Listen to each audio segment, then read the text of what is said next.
Hello students, NCERT physics class 12th में आप सभी का स्वागत है। आज का हमारा टॉपिक है प्रतिरोधों का श्रेणी संयोजन और इसके बाद का टॉपिक रहेगा प्रतिरोधों का समांतर संयोजन और दोनों टॉपिक्स परीक्षा की दृष्टि से काफ़ी इम्पोर्टेंट है।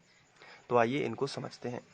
तो सबसे पहले प्रश्न की बात करें तो इसी तरीके से क्वेश्चन आता है, प्रतिरोधों के श्रेणी संयोजन के लिए व्यंजक व्युत्पन्न कीजिए। तो सबसे पहले दिमाग में ये क्वेश्चन आता है कि हमें इतने सारे प्रतिरोध श्रेणी और समांतर क्रम में क्यों जोड़ने होते हैं, क्योंकि इसके पहले हम लोग संधारित्र के बारे में पढ़ चुके हैं जिन्हें हमने श्रेणी और समांतर क्रम में जोड़ा था। तो आपको याद होगा कि हमने संधारित्रों को श्रेणी क्रम में भी जोड़ा था और समांतर क्रम में भी जोड़ा था। इसी तरीके से अब बात करेंगे प्रतिरोध की। तो यहाँ पे हमें प्रतिरोधों को श्रेणी क्रम में और समांतर क्रम में क्यों जोड़ना जरूरी है, इसके बारे में चर्चा करेंगे। तो प्रतिरोध की बात करें तो प्रतिरोध का मतलब होता है धारा में बाधा। जैसे किसी रोड पर ब्रेकर्स होते हैं जो प्रतिरोध रोड के लिए गति अवरोधक होते हैं, उसी तरीके से धारा में गति अवरोधक क्या होने चाहिए, प्रतिरोध। इसलिए प्रतिरोध का जो सिंबल हम लोग बनाएंगे वो इसी तरीके से बनाएंगे, ब्रेकर्स टाइप में। तो ये प्रतिरोध का सिंबल होगा, इसे हम आर से दर्शाएंगे। तो ऐसे हम प्रतिरोधों को श्रेणी क्रम में भी जोड़ सकते हैं, यानी कि श्रेणी क्रम का मतलब इस तरीके से एक लगाया, उसके बाद एक और लगा दिया और उसके बाद एक और लगा दिया। ये देखिए, ये श्रेणी क्रम में हमने जोड़ दिया। अब इसे हम R1, R2 और R3 भी जो कह सकते हैं। और इस तरीके से हमने परिपथ पूरा कर दिया, सेल या बैटरी लगा के, इस तरीके से कुंजी लगा के, और ये कहलाता है श्रेणी क्रम। अब बात करें समांतर क्रम की। ये कौन सा क्रम है, श्रेणी क्रम। इसके बाद समांतर क्रम की बात करें तो इस तरीके से लगाए जाते हैं। जैसे ये प्रतिरोध मैंने एक ऊपर लगा दिया, इसके बाद इसके नीचे एक और लगा दिया और फिर इस तरीके से लगा दिया। ये कहलाता है समांतर क्रम। ये देखिए, इसे हम पार्श्व क्रम भी बोलते हैं। ये देखिए, ये हमने लगा दिया। इसे हम R1, R2 और R3 कहेंगे। इसका संबंध हम बैटरी से कर देंगे और कुंजी के से कर देंगे। तो ये केवल आपका परिचय मैं यहाँ पे बता दे रहा हूँ, इसके बाद हम लोग इसको डिटेल से समझेंगे। तो प्रतिरोधों को श्रेणी क्रम में भी जोड़ सकते हैं और समांतर क्रम में भी जोड़ सकते हैं, लेकिन ऐसा हम क्यों करते हैं? तो इसका सीधा सा जवाब है, हमें जब प्रतिरोध अधिक चाहिए होता है और कम चाहिए होता है, तब ऐसी स्थिति में हम इन्हें श्रेणी और समांतर क्रम में जोड़ते हैं। जैसे जब हमें प्रतिरोध का मान अधिक चाहिए होता है तो हम श्रेणी क्रम में जोड़ देते हैं। तो देखिए, यहाँ पे प्रतिरोध का मान सबसे अधिक होगा क्योंकि यहाँ पे ब्रेकर्स ज़्यादा बने हुए हैं। तो यहाँ पे प्रतिरोध, अगर इस चालक तार की बात करें तो इसमें 3 प्रतिरोध यदि हैं तो उसमें ब्रेकर्स ज़्यादा हैं, इसलिए प्रतिरोध क्या होगा, अधिक होगा। और जब हम इसको प्रूव करेंगे तो R का मान आएगा R1 plus R2 plus R3। ये श्रेणी क्रम में होता है। इसका मतलब ये होगा कि जैसे ही श्रेणी क्रम में जोड़ा जाएगा तो प्रतिरोध का मान बढ़ जाएगा। तो हमें यदि प्रतिरोध बढ़ाना होता है, अधिक से अधिक हमें प्रतिरोध बढ़ाना होता है, तो हम श्रेणी क्रम में जोड़ते हैं। लेकिन अगर हमें प्रतिरोध का जो मान है वो घटाना होता है तो हम उसे कैसे जोड़ देते हैं, समांतर क्रम में जोड़ते हैं। तो इसका फॉर्मूला होता है R बराबर, या हम यहाँ पे लिख सकते हैं 1/R बराबर 1/R1 plus 1/R2 plus 1/R3। खैर, हम इसको बाद में भी पढ़ेंगे, लेकिन अभी केवल मैंने आपको ऐसे ही बता दिया है कि क्यों जोड़ते हैं। तो चलिए, अब इसके बाद हम प्रतिरोधों के श्रेणी संयोजन के लिए व्यंजक व्युत्पन्न करते हैं। तो श्रेणी संयोजन यानी कि श्रेणी में जोड़ना है एक के बाद एक, तो इस तरीके से हम प्रतिरोध जोड़ लेते हैं। तो इस तरीके से हम श्रेणी का चित्र बना लेते हैं। अब यहाँ पे जो प्रतिरोध हैं वो श्रेणी क्रम में यहाँ पे जोड़ दिए गए हैं और बैटरी B लगा दी गई है और कुंजी के यहाँ पे हम बोल सकते हैं। यहाँ पे आपको ध्यान रखना है कि ये जो बैटरी बनाते समय यहाँ पे मैंने 2 लाइन बनाई हुई हैं, तो बड़ी लाइन प्लस की होगी और छोटी लाइन जो होगी वो माइनस की होगी। और कुंजी के का मतलब होता है बोर्ड, जहाँ से स्विच भी बोल सकते हैं हम, जहाँ से हम ऑन ऑफ करते हैं।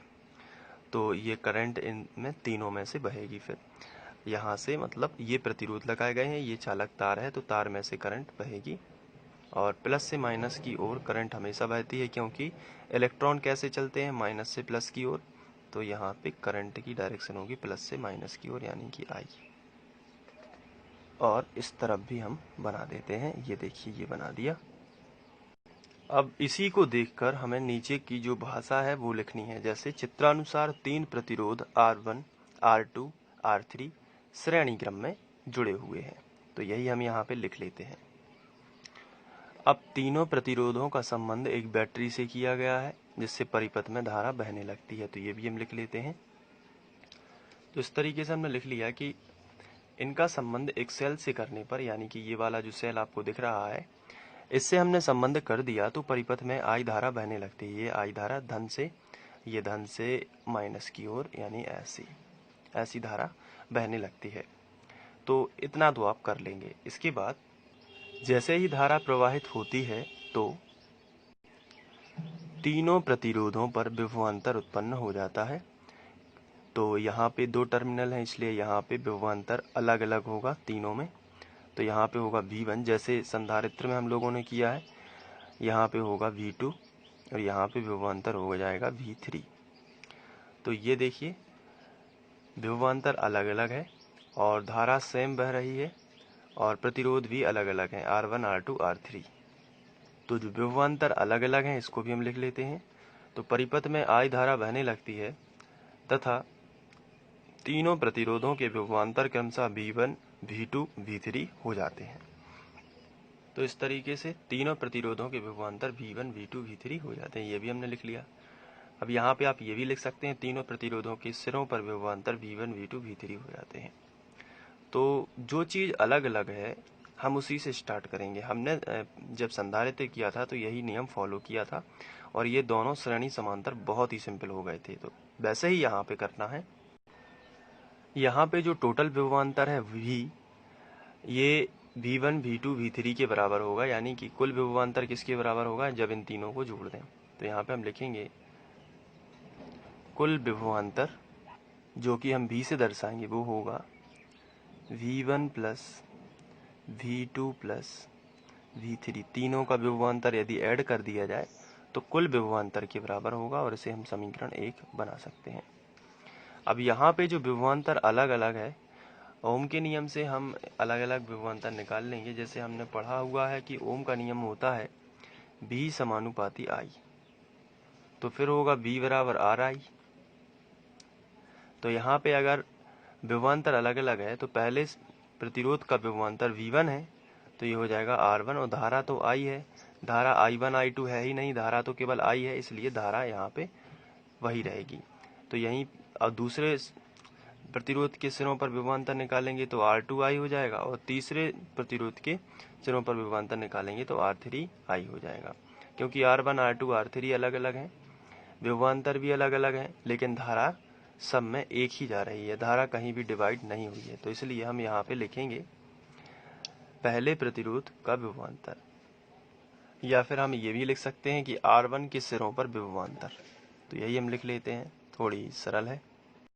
तो प्रतिरोध R1 के सिरों पर विभवांतर क्या होगा, V1 बराबर, चूंकि V बराबर RI होता है ओम के नियम से, लेकिन V1 तो R1, लेकिन I1 नहीं करना क्योंकि धारा तो I ही है।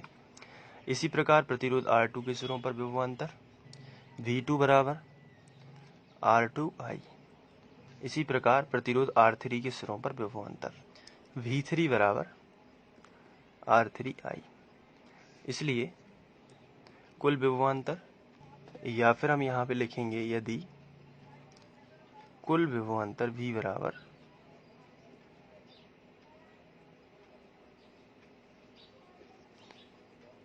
RI हो, तो जब V1 बराबर R1I है, V2 बराबर R2I है, तो ओम के नियम से ही V बराबर RI हो सकता है और V जहाँ क्या है, कुल विभवांतर। तो समीकरण 1 से, तो समीकरण 1 में मान रख देंगे, तो समीकरण 1 से बहुत ही सिंपल है। V की जगह पर क्या रखेंगे, RI, V1 की जगह पर R1I, V2 की जगह पर प्लस करते जाना है क्योंकि समीकरण 1 में प्लस है, तुल्य विभवांतर R2I और R3I। नेक्स्ट स्टेप आर आई बराबर यहाँ से आई माइनस आ जाएगा, यानी कि कॉमन। तो क्या बचेगा, R1 plus R2 plus R3, आई से आई कैंसिल हो गया, तो R बराबर आएगा R1 plus R2 plus R3। इसलिए श्रेणी क्रम में जो तुल्य प्रतिरोध होगा वो तीनों प्रतिरोधों के योग के बराबर होगा। तो हम यहाँ पे ये भी लिख सकते हैं, स्पष्ट है कि श्रेणी क्रम में तुल्य प्रतिरोध का मान यानी R का मान सभी प्रतिरोधों के योग के बराबर होता है, यानी कि सभी प्रतिरोध ये R1, R2, R3 इनके योग के बराबर होता है। तो इस तरीके से प्रतिरोधों का श्रेणी संयोजन आपको कर लेना है।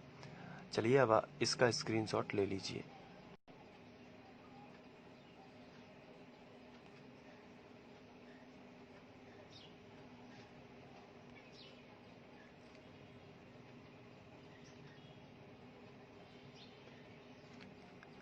आशा करता हूँ आप लोगों को ये वीडियो पसंद आया होगा।